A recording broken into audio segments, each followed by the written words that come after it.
Hi, welcome to Bicycling.com's coverage of the 2012 Amgen Tour of California. I'm contributing writer Joe Lindsay. I'm here as always with Frankie Andreu. This is the first of our race radio segments analyzing the race.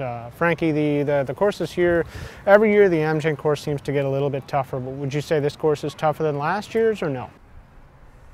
Tougher, more climbing. Is that the same or is that different? I think there's more climbing in this year's race than there has been in the previous editions, but I don't necessarily know if it's tougher because you know, the Big Bear climb comes a long way from the finish. Mount Baldy, of course, is still there, and that's going to be extremely tough.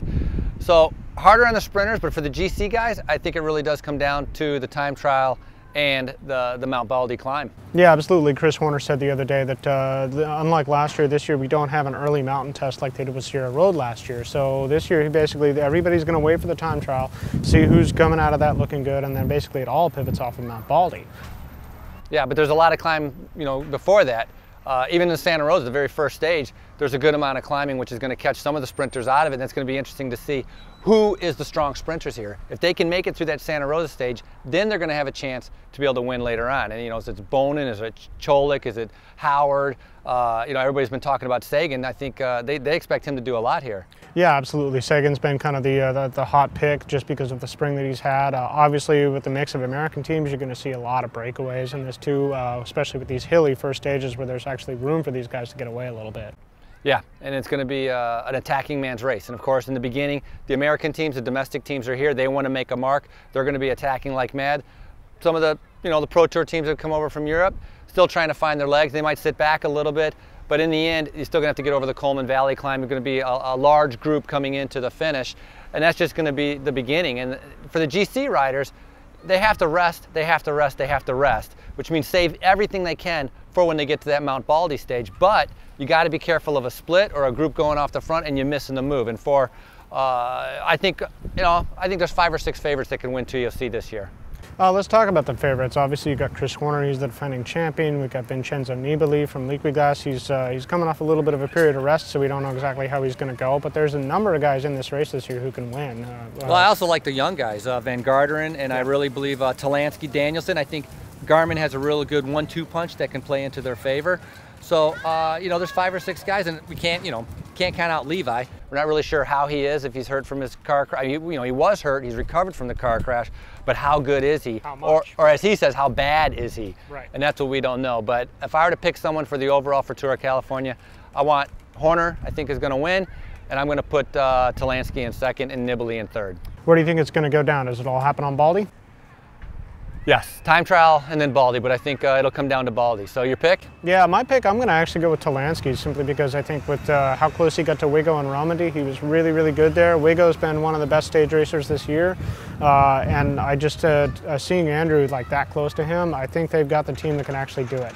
Well, it should be a great race and it's going to be interesting. I think it's going to be certain teams that are going to win a good amount, and there's going to be other teams that I think are going to get struck out and not have a whole lot of wins. Might be dominated by like 1 or 2 teams. We'll see. Yeah, I'd say Liquigas, Radio Shack, and Garmin, I think, are the 3 teams that you're going to see most at the front of this race. All right. So that's Race Radio. I'm Joe Lindsay. This is Frankie Andreu. It's a little bit special. Most of the riders that are here are coming back out of a rest period, a little bit calmer period. So for us, it's the first competition after the classics. But I only have good memories about this tour. It's a really nice organization, and also the parcours is very nice. It's the perfect race to get started again, and I think we have maybe 3 or 4 stages that will suit me, not just 2. So I'm looking forward to getting a big result. And what's it like to be on top of the world now with your ranking? It's very nice, of course. It's better to be a number 1 than number 16.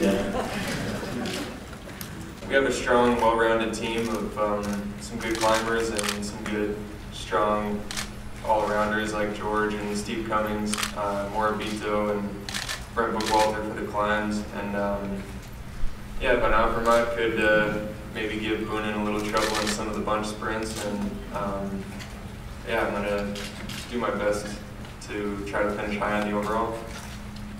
The Amgen Tour of California has always been a big event for all the teams I've been on. You know, first time I came here, I came to the first one in 2006 with Discovery Channel. And that was a huge goal there, and my role in the team there was more of a worker and a helper for some of the other guys. over the years, that's kind of been my position, and I've been able to really watch the race develop.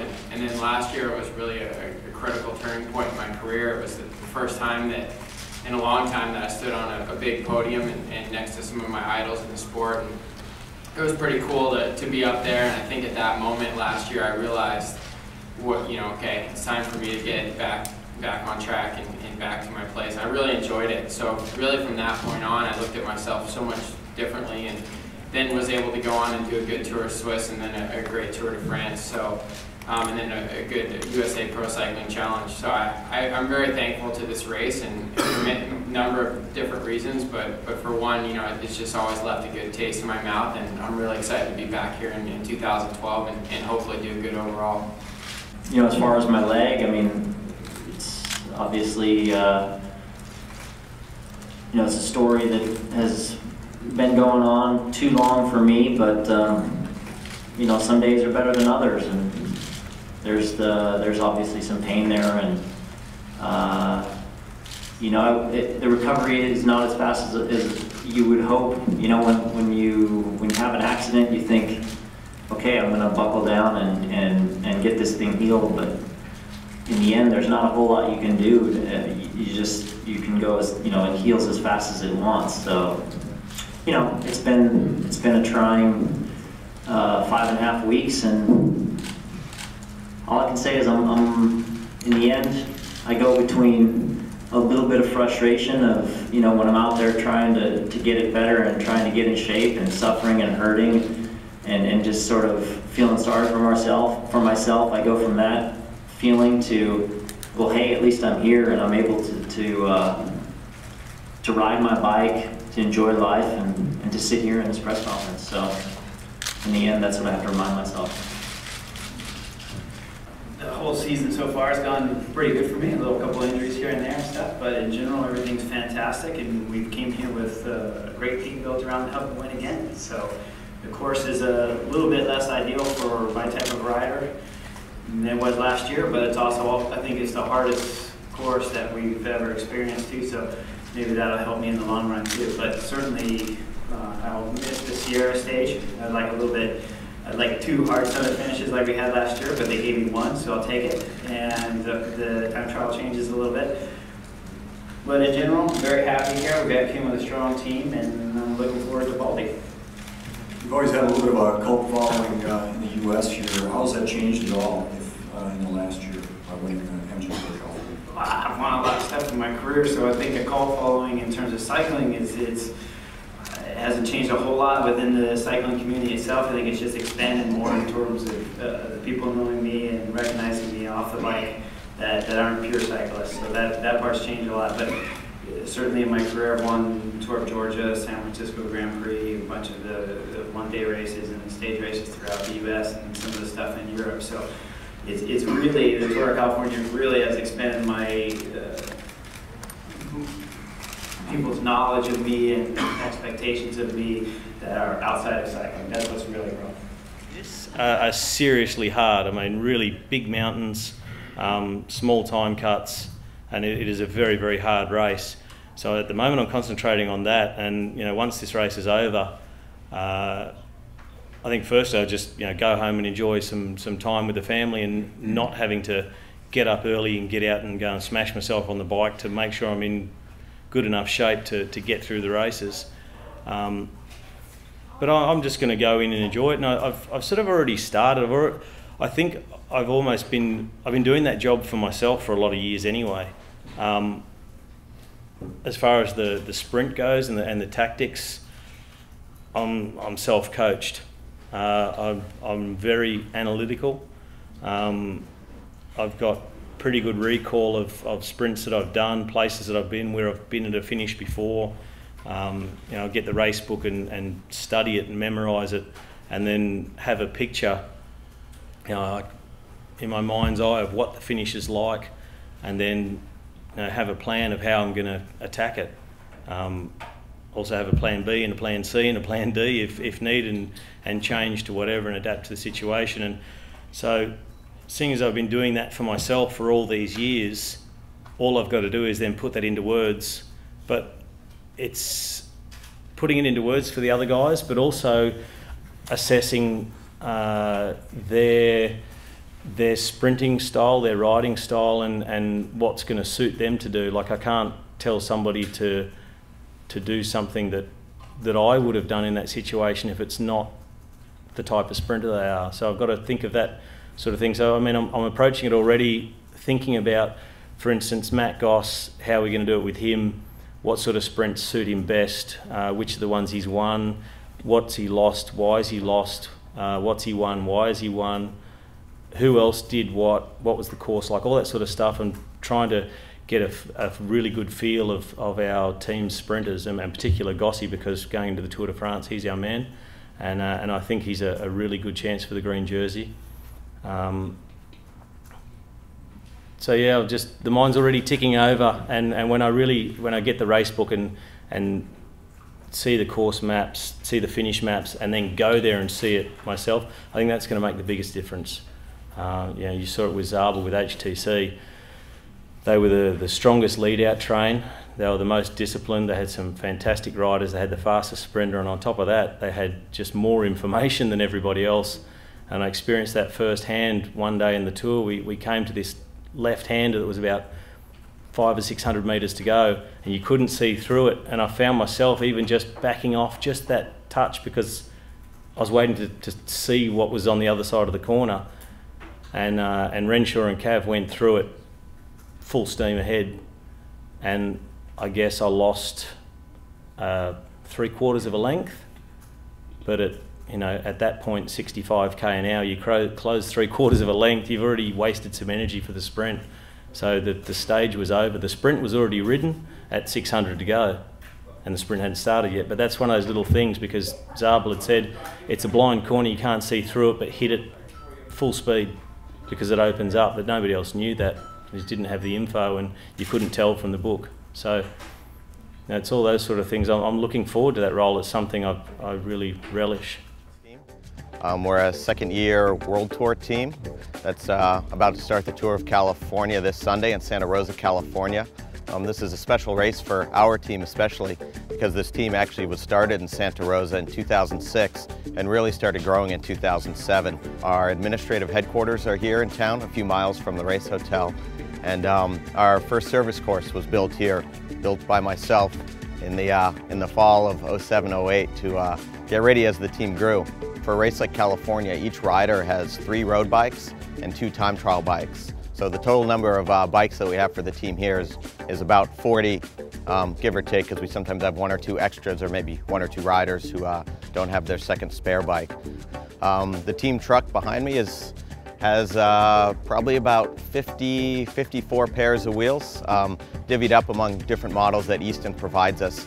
The SLX, which is a shallow climbing wheel, we have a lot of those because this is going to be definitely a hard tour of California. The medium, which is the EC90 SL, and then the deep wheels, which we're probably not anticipating using till the end of this race.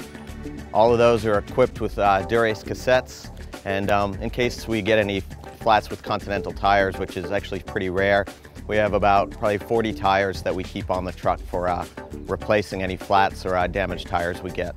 At Tour of California, we have 3 mechanics that work with the team.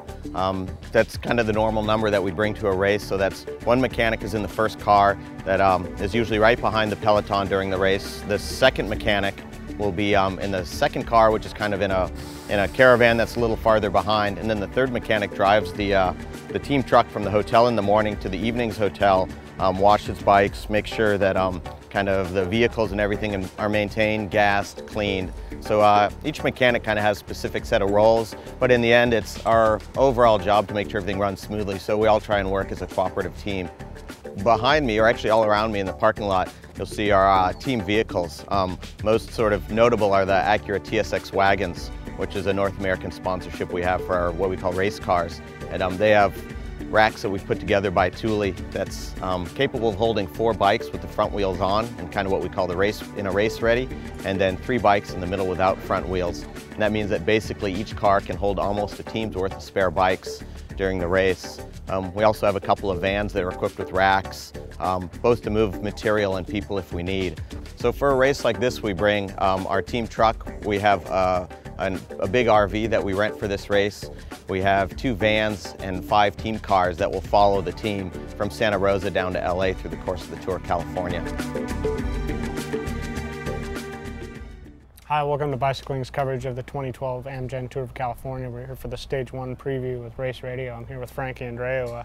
Frankie, we're looking at this first stage. It's not a circuit around Santa Rosa, but it starts in the city, comes back, and then comes back again for the finish. What do you think we're going to see on this first stage? It's wide open. It is wide open, and you know, right now we're sitting here at the dinner table where Garmin eats every single night. Garmin Barracuda. Dining al fresco. We don't have any food in front of us. We have salt and pepper, but I guarantee they're going to be getting a little bit more to get ready for 115 miles going around Santa Rosa. But it's an open race, and I think we've seen a lot of problems happen when the race has come to Santa Rosa. You mentioned, Joe, the Levi rule, yes, which is when Levi hit the dot in the road in the crash and it all split up, but they gave him same time. It was on circuits at the finish. Pouring rain when Mancebo got away and was able to take the leader's jersey. Also a lot of chaos during that. This year there's no finishing circuits in Santa Rosa, but they got to go out, they come back in for one intermediate sprint, and then the hardest part is the Coleman Valley climb, which at a 10% grade, I don't know, can that kick out the sprinters? Yeah, I don't know. I mean, it comes in about 90 miles in, so it's close enough to the finish that I think we'll see some activity there. But I would also mention that we'll already have a breakaway. So the real question is what happens in the pack behind? Who goes out of that? How fast do they go? And what's the response like? And if they're just riding tempo, because after the Coleman Valley climb, which is a tough one, there's 20 miles to the finish. Plenty of time for riders to come back into the group. Plus, if they're just riding steady, it might not drop everybody. So, you know, overall, it's a day for the sprinters because they don't have many days because there's so many climbing days. So these guys are going to have to really dig deep to get up there. And I'll go out on a limb and I'll pick Boonen. I'm going to go with Sagan. I think he's going to be the... You're going to pick him every day, though. It's like cheating. Well, yeah, but then if I do that, then eventually I might be right. Yeah, well... It's possible. It's like picking the same numbers every time at Lotto. It's like rolling on red every single time. Eventually, black's going to come up. Boonen for tomorrow, 115 miles. You know, for everybody, they've been sitting around here for 2 days doing all sorts of media stuff. Of course, we've been bugging them. They want to get the race started. The moment they can get the race started, then everything kind of clicks into motion and it gets normal, and it'll be much more calm for the riders that are in the race. So they're looking forward to tomorrow, and so are we. Yep, tomorrow's going to be a good day. Time for Tour of California to get going. Let's get on with it.